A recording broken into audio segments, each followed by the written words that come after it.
Hey,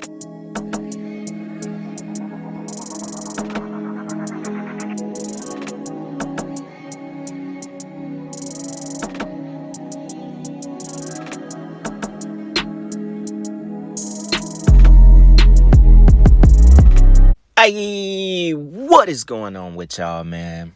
It is Black Balloon, and I'm coming back with another video, so y'all already know what's going on. Alright, y'all. I figured we'd take a short break from the cloning series, and we go down another rabbit hole where we are discussing the meaning of the movie Sinners, right? Well, let me rephrase, because I haven't seen the movie. I'll probably wait until it comes out on streaming, not really pressed to go and see it in the movies, right? This video is more gonna be about, Robert Johnson's connection to this storyline, the inspiration that the director got, Ryan Coogler, from Robert Johnson, from the era of the early 1900s with the blues and hoodoo, voodoo, how everything was so magical, so spiritual back then, and how it all intertwined with the devil, rituals, invoking spirits, all kinds of stuff, right?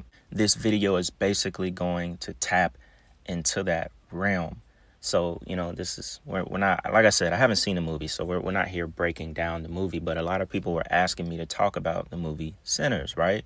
And so when I came across the interview of the cast on, I think, Sirius XM, we are going to listen to Ryan Coogler actually talk about the inspiration, and he knows of the Robert Johnson story, basically the OG, the original 27 Club member, Robert Johnson, who is such a myth himself. We're gonna dive deep into it. I got a good article to read that shares the background of Robert Johnson as much as it is known, because it's all still shrouded in mystery of who he really was. I got a pretty, interesting theory of what I think happened with his life and how he got his musical talents.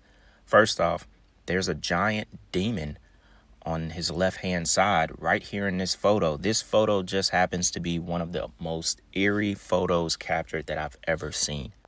I've never, this photo alone, we haven't even started the video. This photo is crazy. That is a giant demon to the left of him, like imprinted in whatever's behind him. I don't know if that's a curtain or what. It's like he's sitting on some kind of little stool, maybe, that has a little cloth over it. That is insane. When I saw this picture, just like, wow, there's a giant demon with eyes, a big forehead, nose, mouth. You can see it all.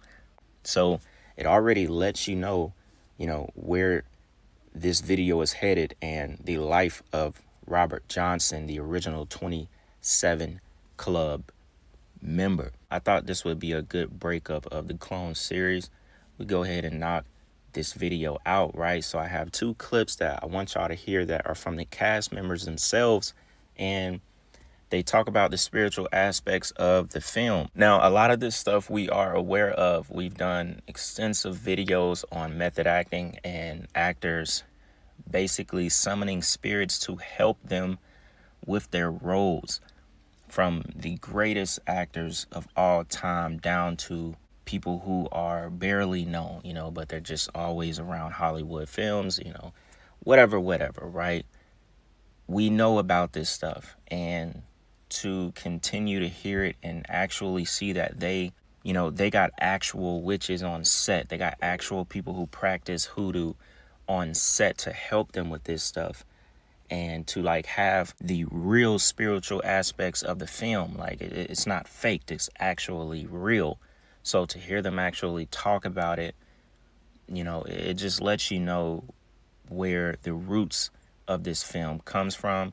And that's more of what we're going to get into with Robert Johnson. So thought this would be very interesting, y'all. We will go ahead and get into the clip from the director, basically his inspiration for creating the movie. Then we'll dive a little bit deeper into Robert Johnson, all right? So with that being said, y'all, check this out. Hoodoo is a real practice, and we had a hoodoo consultant, and I spoke to hoodoo priestesses. So it is very much grounded and real and practiced, and I think he's really treated it with as much respect and honor as possible, because I do feel like the Western world media has kind of shown us like a really dark side of voodoo, and I didn't know it was such a healing, loving, spiritual, connected practice. I feel so empowered and inspired by the people I've met in my research. So yeah, she is very real, and that practice is very real. I guess the thing that isn't real is the vampires. So Ryan Coogler, I'm curious to see, this film centers is rooted in so much religion and folklore and music and all this intertwine of the supernatural. I'm just curious, what was it about this time period that captured you so much that you wanted to explore? Such a great question, bro. I have to start with how I came to know the genre of music that we refer to as blues music, specifically Delta blues music. I had an uncle named James Edmonds, and he was my Uncle James. He was the oldest male member of my family. As I got into adulthood, I'm from Oakland. I was born in Oakland, but eventually my parents bought a house in a city called Richmond, which is a few miles down the road. And my Uncle James had moved to Richmond like right after us, So I would be at his house all the time, and I really enjoyed, just kind of sitting up under him when he get off work. And he would play, he would either watch a San Francisco Giants game on the TV, or if the game wasn't televised, he'll listen to it over like a little radio, and he'll put blues records on and drink Old Taylor whiskey. And that was the only time he would talk about Mississippi. You know what I mean? Any other time he wouldn't really reminisce. And the stories he would tell were really cool, oftentimes really crazy and dangerous, But I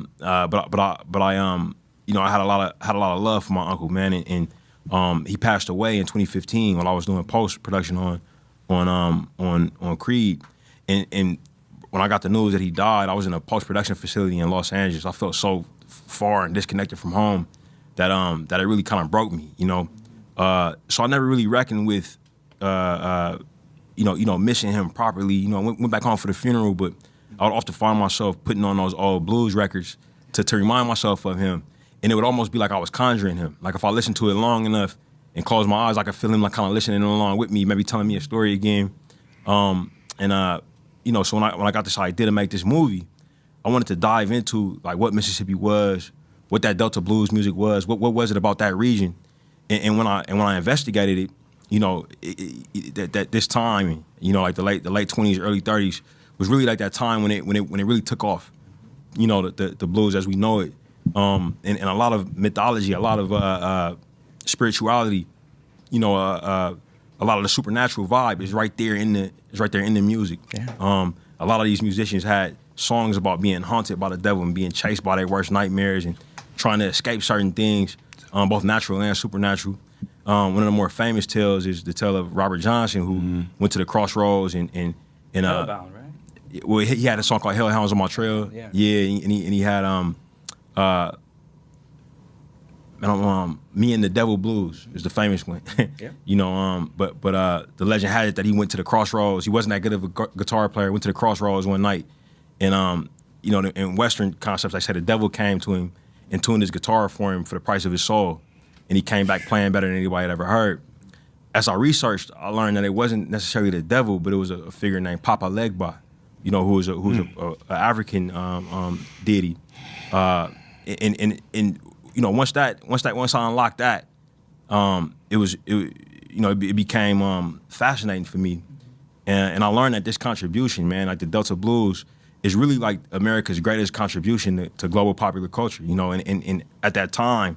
In that place, it was very hard to be black and be seen as a human being, and through that affirmation, they gave the world a gift that continues to give, and it gives internationally.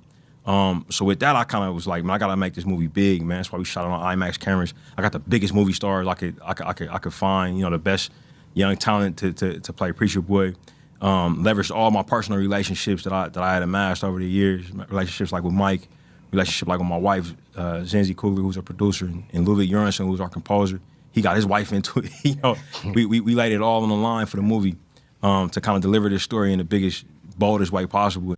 He really put it out there as straightforward as it could be, with the Delta Blues, Mississippi, the supernatural, Robert Johnson, Papa Legba, who he supposedly met at the Crossroads, really gave you the inspiration behind making the movie Sinners and inviting, the voodoo, hoodoo practitioners and so on on set to really capture that supernatural, or, get as close to it as they can.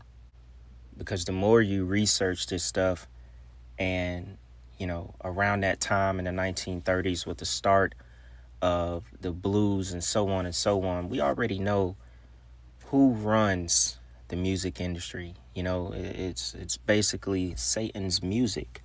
We know he's an angel of music. So, it's very founding of any particular genre, is, in a sense, you could say, blessed by Satan. And these early blues artists, Robert Johnson and so on, and even the guy that he learned from, they were into the black magic, into the rituals, into hoodoo, just as much as anyone is today, or the people who have used those spirits and the crossroads to gain fame or gain the talent to become famous, right? Now, what I wanted to do was just go over a little background of Robert Johnson, get to know him a little bit more, and we'll also talk a little bit about Papa Legba, since it is rumored that that is who he met at the Crossroads to sell his soul to the devil. Now, we've talked about Papa Legba on this channel because I did a couple of videos with American Horror Story. Remember, they featured the character Papa Legba in the Coven season. I think it was season 3, if I'm not mistaken, and it was called Coven, and Papa Legba was, the medium between the spirit and physical world, right? So it says Robert Johnson was one of the greatest blues musicians who've ever lived, but not much is known about the man whose unique playing style and imaginative lyrics influenced generations of music icons from B.B. King to Bob Dylan to the Rolling Stones and Led Zeppelin. A whiz on the guitar, Eric Clapton said that when he first heard a Johnson recording, I realized that on some level I had found the master. His brief life and mysterious upbringing fueled the legend that he sold his soul to the devil in exchange for his talent. The public has only ever seen 2 confirmed pictures of Johnson, and most of what we know about him comes from scant historical records and oral history. But did Robert Johnson really make a deal with Satan to gain his gift?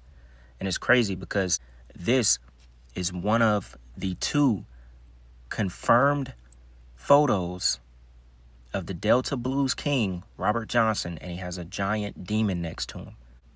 Just one of the 2. When I was going over this stuff and him being such a mystery, I was almost thinking that this guy was like, I don't know, very supernatural himself. I almost thought that it was bigger than him just selling his soul, but he may have been like some kind of, reincarnation of some kind of deity spirit. Maybe he was possessed the entire time. Maybe he's like a product of the spirit world of, these spirits and deities that run with Satan. I don't know, but his history being so shrouded in mystery, and there only being 2 verified photos of him. One of the photos has a giant demon in it. I mean, he looks a little weird. I don't know. A piece of me just, I don't know. I just think him and everything about the story is just very supernatural. It's eerie. It's dark. But I almost wanted to say that, this guy was, I don't know. I almost don't want to call him human. Like, I just get a weird vibe from reading all of this stuff, and how when he played the guitar in front of a lot of people, he would play in a corner. He didn't want to show his hand movements. I don't know, as if like he's just possessed, like, but deeper than being possessed, if y'all understand what I'm saying. I don't know. This one is hard to touch, but this photo is also a photo that is confirmed to be him. Just two, y'all. We only get two. Now, it says not much is known about Robert Johnson's early life, though some facts have come to surface in recent years. We know now that he was born Robert Leroy Johnson in Hazelhurst, Mississippi, sometime in May 1911.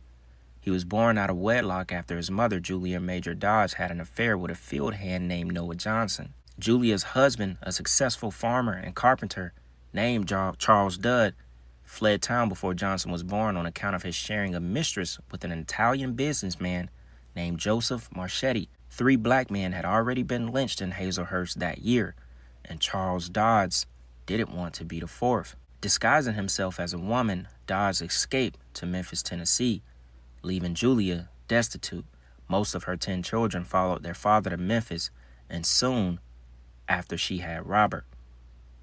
When Robert Johnson was 7, his mother remarried and moved him to Robinsonville, Mississippi. Reluctant to pick cotton, Johnson instead turned to the guitar and the diddley bow, a string nailed to the side of a shack with a glass bottle nestled in it as a bridge.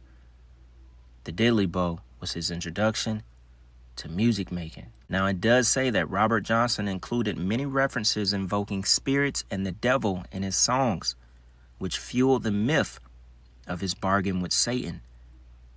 And I think that's one of the songs that they brought up in that interview, Hellhound on My Trail. Now, what's even crazier is Robert Johnson was married. His wife's name was Virginia Travis, or Travis Virginia. Says as the baby's due date approached, Travis left their home in northwestern Mississippi for her childhood home in Penton, so her family could help care for the newborn. Johnson followed her, but he made stops along the way to perform his music. By the time Robert Johnson arrived at Travis' house, which was his wife and his child had already been buried. Both had died during a difficult birth.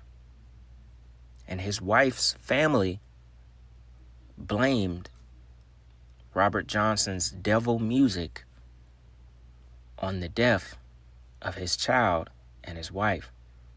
He was only 19 years old at the time, and that is what really got him back into doing the music. Now, Robert Johnson ended up dying in 1937, August 16th, at 27 years old. So for us, we know him as the first member of the 27 Club. And so that is pretty much the story you get around Robert Johnson. His music told the tales that he was definitely, heavily involved in hoodoo. Whatever he learned, about being able to go to the Crossroads, sell your soul. I mean, it's not hard to imagine because of the time he existed in, the area he existed in, the music he was starting to create, and they were already very spiritually aware. They knew how to contact spirits, contact the devil to actually get what they want. Maybe he was someone who was willing to do things others was not willing to do.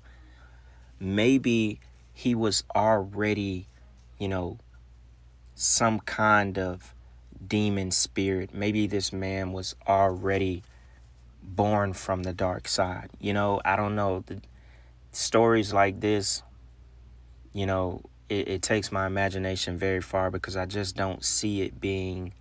It's kind of hard for me unless he had people around him and he knew things about this stuff, black magic, so on and so on, or how to contact the devil, or he just knew someone he could go to and point him in the right direction. It's so much mystery. It just makes you think, the worst, or it makes you think, this was a lot deeper than just him selling his soul at the Crossroads or somehow contacting Papa Legba, and Papa Legba assisted him in being able to sell his soul. Now, I won't read too much on Papa Legba because, we pretty much know what's going on, right?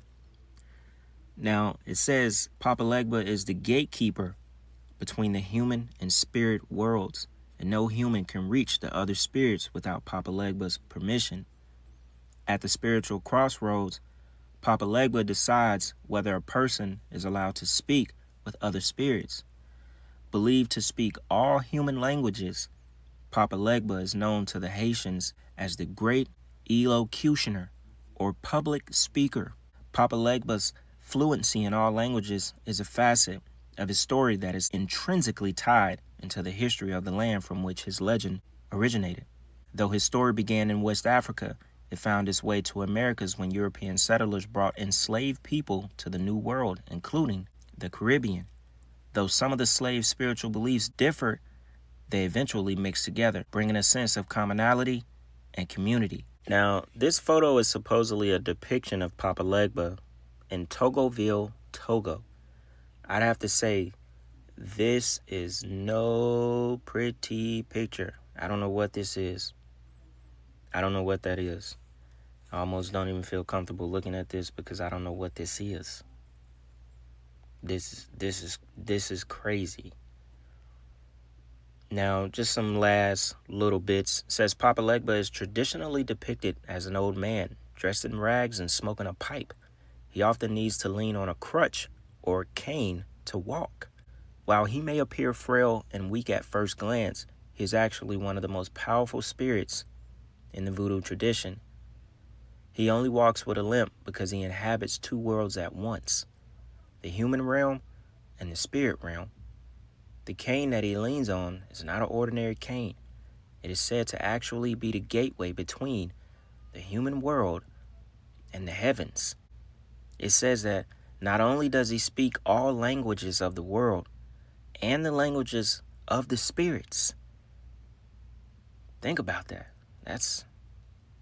This is like, very fascinating stuff.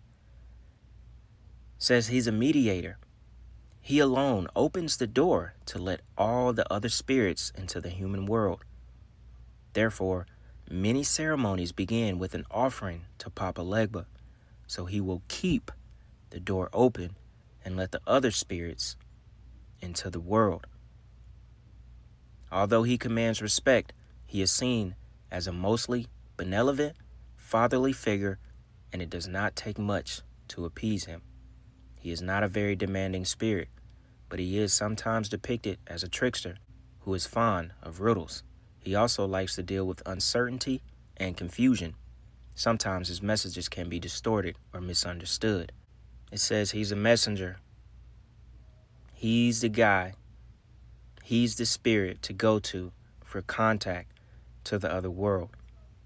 And it says without him, the door to the spirit world would remain closed to every person trying to communicate with those in the heavens. Crazy, crazy stuff right here, y'all. This picture is insane. I don't even know. Whoa. Like, whoever drew this, if they saw him some way, my goodness. I didn't want to keep that on the screen too long. And look at this one. Whoa. Yo, this is insane. Crazy stuff right here, especially with the Papa Legba thing, man. It gets deep. It gets deep. And like I was saying about Robert Johnson, I don't know, y'all. I don't know. The story is so mysterious. Only 2 confirmed photos of the man. I don't know. I just think he was very much involved in magic, the spirit world. Like I said, it could be as far as him even being something himself and not just all human. I don't even know, y'all, at this point. Or, hey, maybe he just got word on how to contact Papa Legba and, he met them spirits and he did what he did. But, man, you gotta be you got to be some kind of person to go stand in the middle of the crossroads and invoke some spirits. You have no idea what they will do to you. They must really know how to make it happen and do it safely. But just like they said, Papa Legba is not a very demanding spirit. So it seems like, if you got a couple things for him, some coffee, some tea, he gonna hook you up with who you need to talk to and make it happen. I don't know, y'all, man. So look, we'll go ahead and end it right here. Y'all definitely let me know what y'all think about this video, man. Thought it'd be cool to just go ahead and split up the cloning series for a quick second. I definitely got another video on that topic, the cloning topic, coming for y'all in the next couple days. So with that being said, it's Black Balloon, and I'm gonna see y'all soon. I'm out.